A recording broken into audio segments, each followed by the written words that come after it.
completed exercise 1.1. That means if you have given a irrational number, how to express that one into the form of the terminating decimal, or if you have given a terminating decimal, how to express in the form of the decimal. Now let us see here about the irrational numbers. So what are irrational numbers? Irrational numbers is nothing but the numbers that are non-terminating, non-repeating decimals. We call it as irrational numbers. So let us understand that one, which is nothing but 1.2346 something. If it is go on like that, what we can say here, after the decimal point it does not have any end, it goes on. So we can say that it is a non-terminating decimal because it does not have any end. Terminating is nothing but end. Since it does not have any end, we can say that it is a non-terminating, and after that you can observe here, after the decimal point no number is repeating here. Suppose if you consider here 1.2 bar, you can observe here 2 is repeating here further so many times. So we can say that it is a terminating decimal. But in this case here, you can observe here after the decimal point no number is repeating here. So we can say that it is a non-terminating, non-repeating decimal. Because no number is repeating here, so we can say that it is a non-repeating decimal. So if these two conditions are satisfied, such type of decimals we call it as irrational numbers.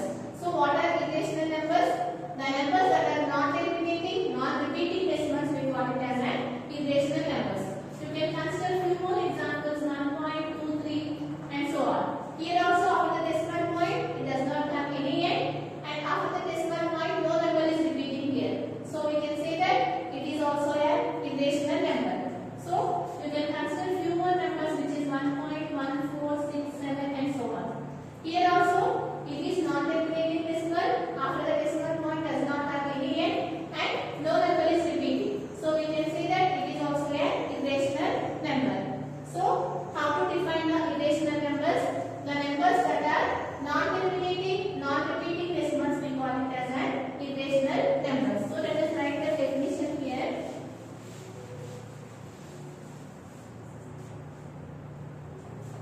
The numbers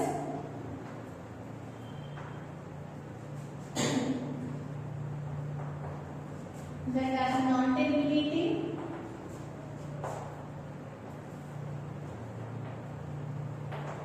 and non-repeating decimals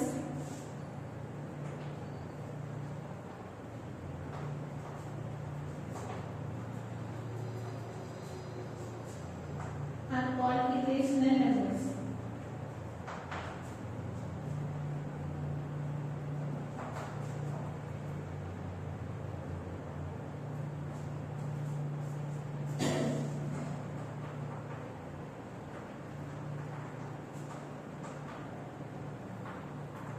So these are all the examples of the irrational numbers. Now let us see here some examples. What is the value of root 1? You know that the value of the root 1 is 1. So what is the value of root 2? We don't know. How to find the value of the root 2? Let us learn now. And what is the value of root 3? Again this one also we don't know. And what is the value of root 4? What is the meaning of root here? You need to multiply the same number so that you have to get it here 4. So you know that which number you can multiply? You know that 2 into 2 is nothing but 4. Right? So we are multiplying here the same number so that you are getting here the answer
just subtract the values and follow the same procedure, so that you are getting here the value of root 2 as 1.414 and so on like that. So you can observe here after the decimal point does not have any end, because here if you keep it here some more zeros, the number will be increases. So we can say that after the decimal point it does not have any end. So we can say that it is a non-terminating decimal, and after the decimal point no number is repeating here. So we can say that here it is a non-terminating, non-repeating decimal. So we can say that it is an irrational number. So let us see here how to find the irrational number. First you need to write the number, and after that keep the decimal point, and after that keep the zeros, and for 2 zeros keep it here 1, and after that you need to write it here one number, the same number you need to write it here, and after multiplication of these two numbers you have to get the number which is less than this number, and after that subtract these two numbers, take these 2 zeros down, follow the same procedure, so that you can find the value of the root 2. Like this you need to find the square root. Let us see the next one. So we have discussed up to now the irrational numbers, how to find, and after that they have given here representing irrational numbers on a number line. Let us see that one, how to represent irrational numbers on a number line.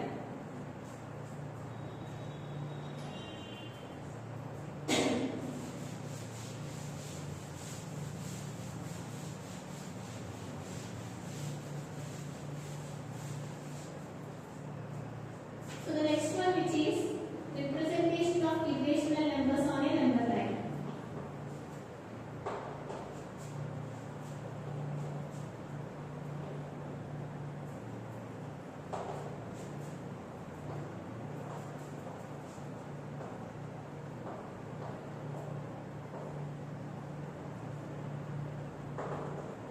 Okay, up to now we have discussed, how to represent the whole numbers on a number line, how to represent integers, and how to represent rational numbers on a number line. Let us see here how to represent irrational number on a number line. Suppose just now we have seen it here root 2. It is an example of irrational number.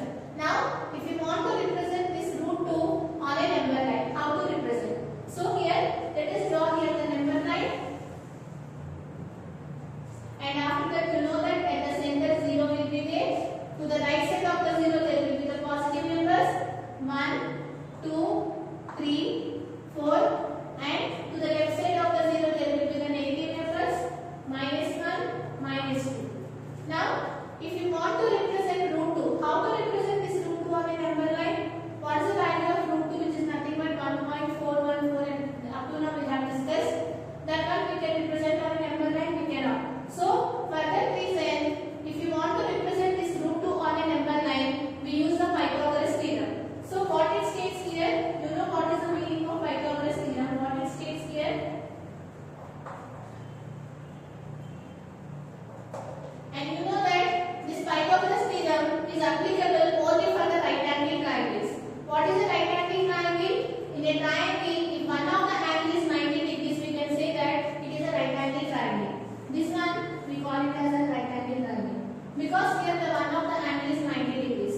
So here it does not it as A, B, C.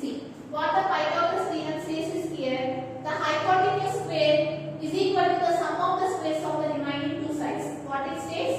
The hypotenuse square is equal to the sum of the squares of the remaining two sides. So what is the meaning of hypotenuse? The longest side of a triangle we call it as an hypotenuse. What is the longest side in this case? AC. So we can write it here, AC square is equal to the remaining two sides square. What is the remaining two sides? Which is AB and BC. So you can write it as AB square plus BC square. This is nothing but the Pythagoras theorem. What it states? In a right angle triangle, the hypotenuse square is equal to the sum of the squares of the remaining two sides. That means here, what is the hypotenuse? The longest side, which is nothing but AC square, is equal to what are the two sides which is left out, which is AB and BC. So you can write it as AC square is equal to AB square plus BC square. Now you need to represent this right angle triangle on this number line. So how to represent that one? So you need to represent this root 2 on a number line. Now you need to choose it here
So here, if you are choosing the values of AB and BC as 1, you are getting the hypotenuse as root 2 by using the Pythagoras theorem.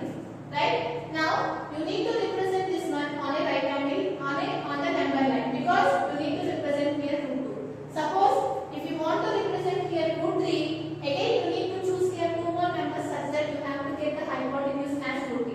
That is your choice. You can take any value, but you have to get it here root 2. Now, you need to represent this right angle line on this number line. Let us see here how to represent that one. Now see here, what is the base here? 1. So here, take here 1 unit. This is 1 unit. Right? Now, what is it here? AB, which is the length 1. Now, with the help of the scale, you have to mark it here 1 unit. Right? This is nothing but 1. With the help of the scale, you can mark it here. Now join these 2 points. Right? This is 1 unit and here this is 1 unit. And you know that if these are 1 units, according to the Pythagoras theorem, this value is root 2.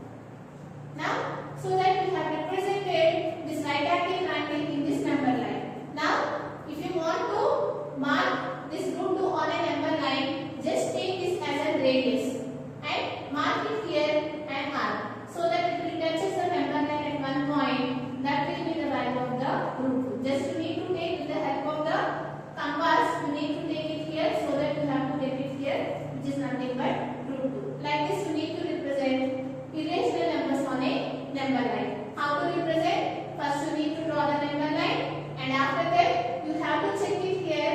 You need to construct here the right angle triangle, so that you need to check it here the remaining 2 sides, so that you have to get the value which is root 2. So clearly, if you are taking the sides as 1 and 1, you are getting the hypotenuse as root 2. Now you need to write this right angle triangle on this number line, so that you can represent root 2 on a number line. This is the representation of irrational numbers on a number line.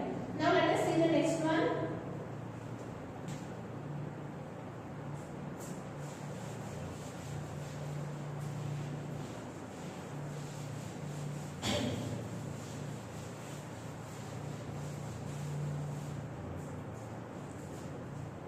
So after that they have given about the real numbers. What are real numbers? So let us see here what are real numbers.